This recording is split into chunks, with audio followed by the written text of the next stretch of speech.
और उत्तर प्रदेश पंचायत चुनाव काउंटिंग से हैरान करने वाली तस्वीर सामने आ रही है। मतगणना केंद्र पर किसी को ये नहीं लग रहा था कि कोरोना भी उनके आसपास है। प्रोटोकॉल की धज्जियां उड़ाते हुए लोग नजर आए। पुलिस वाले बेचारे उनको समझाने रोकने की कोशिश कर रहे थे। कितने पुलिस वाले तैनात किए जाएं यहाँ पर, अगर हम सब गैर जिम्मेदार हो जाने पर आ जाएंगे तो पुलिस कैसे संभालेगी। और हमको अपनी जान की हिफाजत सबसे पहले हमारा अपना दायित्व है। ऐसा नहीं लग रहा कि यहाँ पर जो लोग हैं उनको ये बात महसूस हो रही है। और ख़ासतौर से पंचायत के चुनावों में एक दबाव ये भी होता है क्योंकि बहुत क्लोजली एक दूसरे को जानने वाले लोग होते हैं, वोटर भी और कैंडिडेट भी, और वहीं उनका उठना बैठना रोज़ का होता है। तो एक ये दबाव भी होता है कि उनको फिर वो अपने कैंडिडेट की बात टाल नहीं पाते।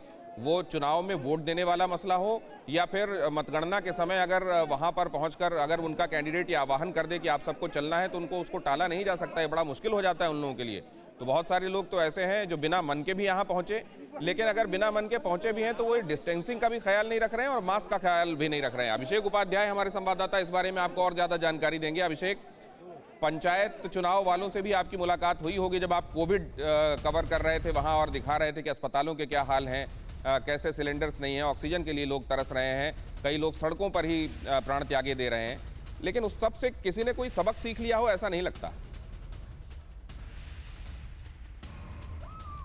सबसे हैरानी की बात ये दिनेश कि जिस समय लखनऊ में ये कवरेज में कर रहा था उसी दिन लखनऊ में पंचायत चुनाव थे और हमने खुद जाके देखा बख्शी के तालाब जैसी जगहों पर लोगों की लंबी लंबी लाइनें, और ऐसी लाइनें जिसमें कि कोई सोशल डिस्टेंसिंग नहीं थी, वो भीड़ उमड़ रही थी। तो वो जागरूकता नहीं गई है लोगों तक। लोगों ने अभी उस भयावह स्थिति का अंदाज़ा नहीं किया है जो लगातार जाने ले रही है और जितना बड़ा ये संकट हो गया है।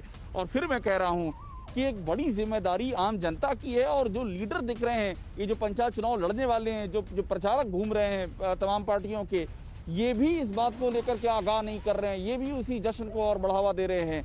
तो इस नाते ये संकट, ये समस्या आ रही है और अब तो गाँव में पहुँचने लगा है। दिनेश, सबसे चिंता की बात ये है कि गाँव से रिपोर्ट आ रही है कि वहाँ कोरोना फैल रहा है, वहाँ संक्रमण फैल रहा है। ऐसे में ये तस्वीरें और भी ज़्यादा डराने वाली हैं।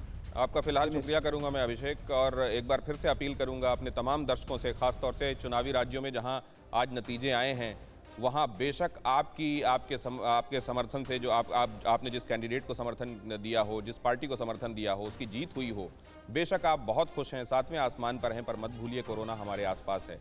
आपकी और आपके अपनों की जान की हिफाजत आपके हाथ में है। कृपया इस बात का ध्यान रखें कि मास्क पहनें, डिस्टेंसिंग को फॉलो करें और यहाँ जश्न में इस तरीके की भीड़ भाड़ में शामिल ना हो। परवाह देश की, सोमवार से शुक्रवार रात 10 बजे TV9 भारतवर्ष पर।